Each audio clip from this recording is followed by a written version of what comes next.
रूसी कहानी का उर्दू तर्जुमा। कहानी लिखी है एंटोन चेखोव ने और इसका तर्जुमा किया है सादत हसन मंटू ने।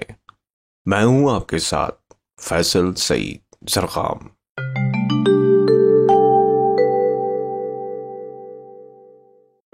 रात 13 साला आया। वारका झूले को आहिस्ता आहिस्ता हिला रही है जिसमें नन्हा सा बच्चा लेटा हुआ है और दबी जबान में लोरी गुनगुना रही है। सो जाओ मेरे नन्हे चांद, सो जाओ, मैं तुम्हें लोरी दे रही हूं। झूले के सामने एक सब्ज रंग का लैंप जल रहा है। कमरे में एक रस्सी पर स्याह पतलून और नन्हे के कपड़े लटक रहे हैं जिनके लंबे लंबे साए वारका और बच्चे के झूले पर पड़ रहे हैं। लैंप की बत्ती के शोले के साथ साए भी रक्स करना शुरू कर देते हैं जैसे तेज हवा में पत्तियां कांप रही हों। कमरे में सख्त हब्स हो रहा है और ऐसा मालूम होता है जैसे गोभी का बदबूदार शोरबा पास ही रखा हुआ हो या ये जगह किसी बूट बनाने वाले की दुकान हो। बच्चा चिल्ला रहा है। गो उसे चिल्लाते चिल्लाते ये वक्त आ गया है और वो इस चीखो पुकार से थका हुआ मालूम होता है, मगर फिर भी रोए जा रहा है और ये मालूम नहीं कि कब चुप हो। बेचारी वारिका को नींद आ रही है। नींद के गलबे से आंखें बंद हो रही हैं। सर आगे को झुका जा रहा है। गर्दन में शिद्दत का दर्द हो रहा है। इसमें इतनी ताकत नहीं कि अपने लबू या आंखों को हिला सके।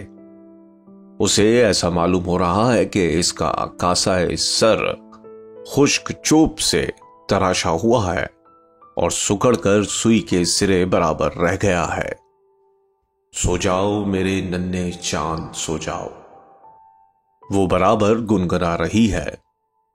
झिंगर दर्दनाक राग अलापने में मसरूफ है। मुल्हिका कमरे से आका और उसके शागिर्द एफेंसी के खराटों की आवाज आ रही है। बच्चे का झूला गमनाक आवाज पैदा कर रहा है। ये तमाम आवाजें मिलकर एक तस्कीन बख्श राग पैदा कर रही हैं उन अशखास के लिए जो बिस्तर में आराम से लेटे हों, मगर इस वक्त ये राग तकलीफ दे और गिरां पार मालूम हो रहा है, इसलिए कि इसकी मौजूदगी में वारका का सो जाना यकीनी है।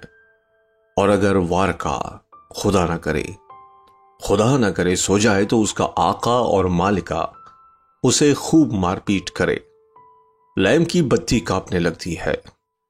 सब्ज रोशनी के धब्बे और लंबे लंबे साए हरकत करने लग जाते हैं जो वारका की नीम व ख्वाब आलूद आंखों और थके हुए दिमाग के सामने धुंध में लिपटी हुई तस्वीरें मालूम होती हैं। अब इसकी नजरों में ये धुंधली तस्वीरें सियाह बालों की सूरत इख्तियार कर लेती हैं जो आसमान में एक दूसरे का ताक़ुब कर रहे हों। यकायक हवा चलती है जो बादलों को मुंतशिर कर देती है। अब वारका पतले कीचड़ से भरी हुई एक वसी सड़क को देखती है जिसके दाएं बाएं छकड़े कतार दर कतार खड़े हैं और दरमियान में लोग कंधों पर थैले उठाए काम से चूर चल रहे हैं। दफतन ये लोग मां अपने थैलों के कीचड़ में गिर पड़ते हैं। तुम क्यों गिरे हो? वारका उनसे सवाल करती है।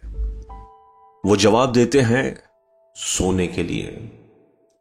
ये कहकर वो गहरी और मीठी नींद सो जाते हैं जबकि कौवे और नीलकंठ बिजली की तारों पर बैठे उनको जगाने के लिए बच्चों की तरह चीख रहे होते हैं।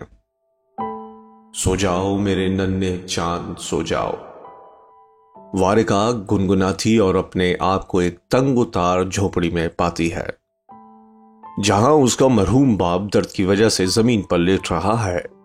दर्द की शिद्दत का यह आलम है कि वो मुंह से सिवाय उफ के और कुछ नहीं बोल सकता। इसकी मां प्लेगीविया घर में मौजूद नहीं क्योंकि वो आका को खबर देने गई हुई है कि याफेन मर रहा है।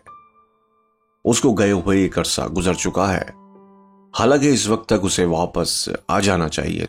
वारका अंगीठी के करीब खामोश बैठी हुई अपनी वालदा को कराहता हुआ सुन रही है। दफतन वो झोंपड़ी के बाहर किसी गाड़ी की आवाज सुनती है। इतने में एक जवान डॉक्टर अंदर दाखिल होता है जिसका चेहरा तारीकी की वजह से बखूबी नजर नहीं आता। वॉरका उसे इतना कहता हुआ सुनती है, रोशनी करो। जवाब में याफिन उफ उफ के सिवा कुछ और नहीं कर सकता। प्लेगिविया दिया सलाई ढूंढने की खातिर अंगीठी की तरफ दौड़ती है। 1 मिनट मुकम्मल खामोशी में गुजर जाता है। इसके बाद डॉक्टर अपनी जेब से दिया सलाई निकालकर रोशन करता है। जनाब जरा इसे रोशन ही रखिए, मैं अभी आई।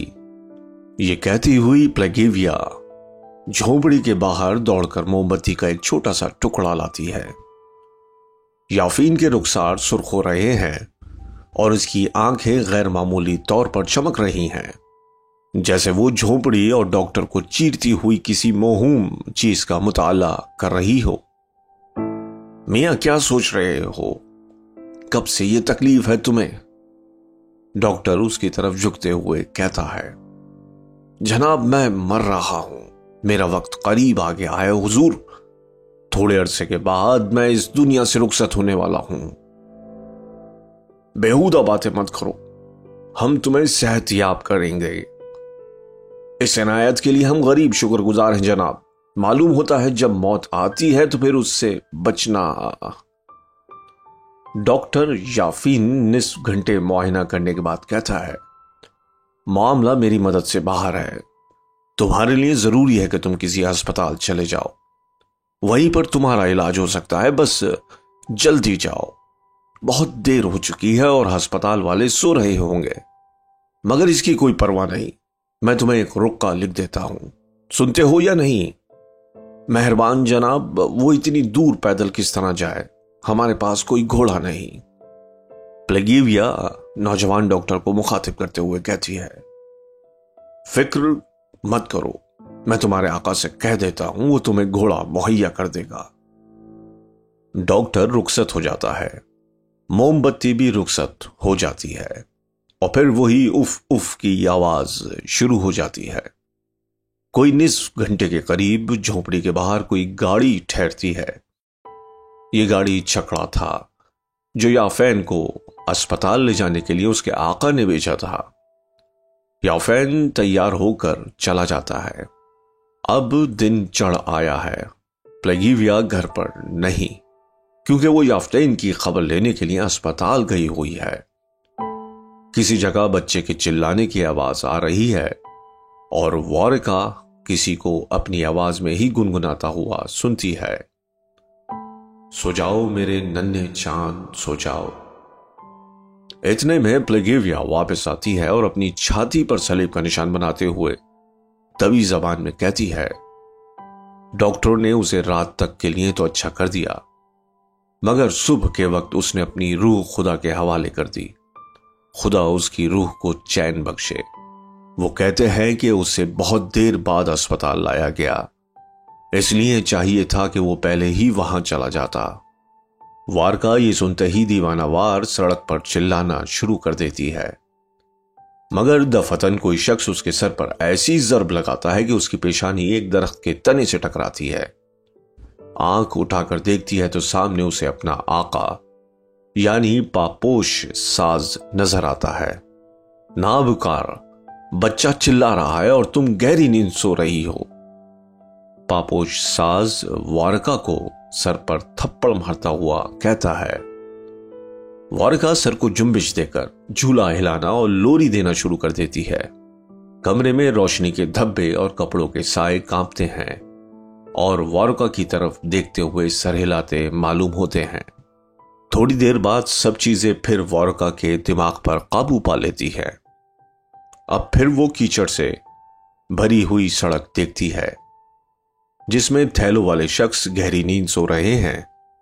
इन्हें सोता देखकर वारका के दिल में भी ख्वाहिश पैदा होती है कि वो थोड़ी देर के लिए सो जाए, मगर उसकी मां प्लेगिविया उसके साथ है जो उसे आगे धकेल रही है। वो दोनों नौकरी ढूंढने की खातिर शहर की जाने बढ़ रहे हैं। खुदारा हमें कुछ भीख दीजिए, खुदारा हम पर रहम फरमाइए, उसकी मां राहगुजारों से मांगती है। बच्चे को यहां भेज दो, एक मानूस आवाज जवाब देती है। वही आवाज दोबारा पुकारती है, बच्चे को यहां भेज दो। क्या सुन रही हो बदकिस्मत लड़की? ये सुनते ही वारका उछल पड़ती है और अपने इर्द गिर्द को देखती है कि मालूम करे मामला क्या है। अब ना वो बड़ी सड़क है और ना उसकी मां प्लेगेविया और ना ही वो शख्स जिनसे वो भीख मांग रही थी। अगर कोई इस वक्त कमरे में मौजूद है तो उसकी मालिका, जो बच्चे को दूध पिलाने के लिए आई हुई है। वारका खड़ी इंतजार कर रही है कि वो मालिका के दूध पिलाने के बाद बच्चे को फिर ले ले।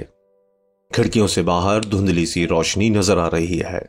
कमरे में कपड़ों के साए और रोशनी के धब्बे आहिस्ता आहिस्ता जर्द हो रहे हैं। थोड़ी देर बाद सूरज तुलू होगा। इसे ले जाओ, अरसे से चिल्ला रहा है। मालूम होता है इस पर जादू किया गया है। मालिका अपने कोट के बटन बंद करते हुए कहती है। वारका बच्चे को लेकर झूले में लिटा देती है और उसे हिलाना शुरू कर देती है।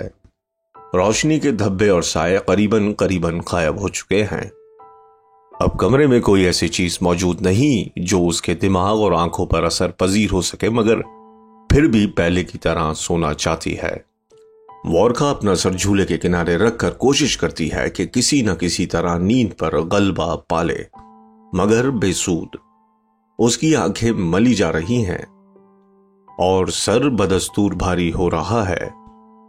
वारका, अंगीठी में कोयले डालो। वो दरवाजे से अपने आका की आवाज सुनती है। चुनाचे अब वक्त आ गया है कि वारका उठकर घर का कामकाज शुरू कर दे। झूले को छोड़कर कोयला लाने के लिए भागी हुई गोदाम में जाती है। वो अब खुश है, इसलिए कि जब बदन हरकत में हो तो नींद बहुत कम सताती है। कोयला लाकर वो अंगीठी गर्म करती है।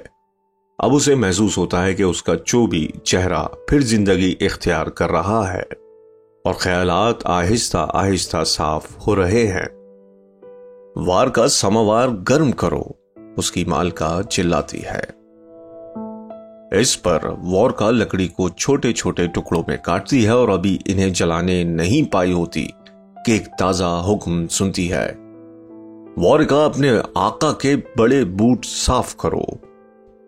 वो बड़े बूटों को लेकर फर्श पर बैठ जाती है और सोचती है कि क्या ही अच्छा हो अगर वो इस बड़े बूट में सर डालकर थोड़ा सा आराम कर ले। यकलख्त वो बूट बढ़ना शुरू होता है और सारे कमरे में फैल जाता है। वारका के हाथ से ब्रश गिर पड़ता है, मगर वो उस वक्त सर को जुम्बिश देकर आंखें खोल देती है और अपने गिरदो नवाह की चीजों को इस अंदाज से देखने की कोशिश करती है ताकि वो बड़ी होकर आंखों के सामने हरकत ना करे। वारका, सीढ़ियों को धो डालो। इतनी मैली सीढ़ियां देखकर ग्राहक क्या ख्याल करेंगे? मुझे तो शर्म महसूस होती है। वारका सीढ़ियों के धोने के अलावा कमरों को भी साफ करती है और फिर दूसरे समवार को गर्म करने के बाद दुकान की तरफ भागी जाती है।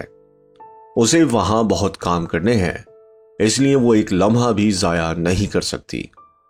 इससे बढ़कर कोई और तकलीफ दे काम नहीं हो सकता कि बावर्ची खाने में मेज के करीब बैठकर आलू तराशे जाएं। वारका का सर मेज पर झुका जा रहा है। आलू उसकी आंखों के सामने रक्स करते नजर आते हैं।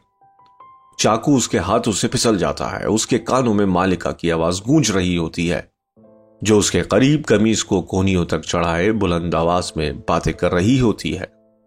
सारा दिन कपड़े धोने, बर्तन साफ करने, खाना चुनने और सीने परोने में बसर करना भी आलू तराशने की तरह तकलीफ दे है। कभी कभी इन कामों से तंग आकर वारका इतनी बेताब हो जाती है कि नंगे फर्श पर सो जाए। दिन गुजरता जाता है। खिड़कियों को तारीख होते हुए देखकर वारका कनपट्टियों को जोर से दबाती है, जो चोबे खुश्क से तराशी हुई महसूस होती हैं। सुनती है गो उसे खुद मालूम नहीं क्यों। शाम को बढ़ती हुई तारीकी उसकी नीम व आंखों के लिए वो वादा ख्वाब लेकर आती है, मगर थोड़ी देर के बाद मेहमान आ जाते हैं। वारका, समवार गर्म करो, उसकी मालिका बुलंद आवाज में हुक्म देती है। चूंकि समवार छोटा है, इसलिए उसे तमाम मेहमानों को चाय पिलाने के लिए उसे 5-6 मरतबा गर्म करना पड़ता है। चाय तकसीम करने के बाद वारका दूसरे अहकाम की मुंतजिर 1 घंटे तक वहां खड़ी रहती है। वॉरका भागकर 3 बोतलें बियर की खरीद लाओ। वॉरका इस ख्याल से कि तेज दौड़ने से नींद का गलबा खत्म हो जाएगा, बियर खरीदने के लिए भागी हुई जाती है। वॉरका थोड़ी सी वोडका लाओ। वॉरका बोतल को खोलने का औजार लाओ। वॉरका इस गिलास को साफ करो। आखिरश मेहमान रुखसत हो जाते हैं। कमरे की रोशनी गुल कर दी जाती है और आका मालिका दोनों सोने के लिए चले जाते हैं। बच्चे को झूला हिलाती रहो।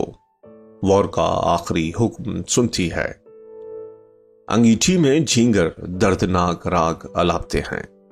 रोशनी के धब्बे और कपड़ों के साए का रक्स वॉरका की आंखों पर फिर काबिज होकर उसके दिमाग को धुंधला बना देता है। सो जाओ मेरे नन्हे, सो जाओ, वो गुनगुनाना शुरू कर देती है। बच्चा चिल्लाता है और चिल्लाते चिल्लाते थक जाता है। अब वॉरका वही कीचड़ से लथपथ सड़क, थैलों वाले मजदूर, अपनी मां प्लेगेविया और अपने बाप को देखती है। वो इन धुंधली तस्वीरों को अच्छी तरह समझती है, सबको पहचानती है, मगर नीम ख्वाबी की हालत में वो इस ताकत को जिसने उसके हाथ पांव बांध रखे हैं, जो इसकी छाती पर बोझ डाल रहा है और उसे जिंदा रहने देता है, नहीं समझ सकती। इस ताकत की जस्तजू के लिए वो अपने इर्द गिर्द नजर दौड़ाती है ताकि उसके पंजों से भाग निकले, मगर बेसूद। आखिरकार इस तलाश से तंग आकर वो उस वक्त को ढूंढने के लिए आखिरी कोशिश करती है। वो अपनी तमाम कुव्वतें सर्फ कर देती है।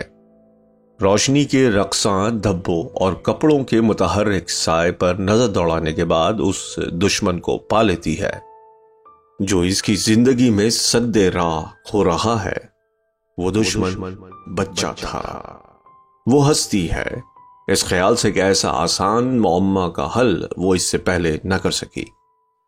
रोशनी के धब्बे, कपड़ों के साए और झींगर भी मुस्कुराते और मुतहय्यर मालूम होते हैं। यह ख्याल वॉरका के दिमाग पर पूरी तरह मुसल्लत हो जाता है। चौकी से उठकर मुस्कुराती हुई बगैर झपकने वाली आंखों से किसी मौहूम चीज को देखती हुई वो कमरे में टहलना शुरू कर देती है। वो खुश है और ये ख्याल उसकी खुशी को दुबाला कर रहा है कि थोड़े अरसे के बाद वो जिसने उसके हाथ पांव बांध रखे हैं मौजूद ना होगा। बच्चे की मौत के बाद नींद, नींद, नींद। रोशनी के धब्बों को देखकर हंसती, आंखें झपकाती और उंगलियों को हरकत देती हुई वॉरका बच्चे के झूले की तरफ बढ़ती है। बच्चे को हला करके वो फौरन जमीन पर लेट जाती है। खुशी की वजह से हंसती है कि वो अब आराम से सो सकेगी। थोड़ी देर के बाद वो गहरी नींद सो जाती है, मौत की गहरी नींद।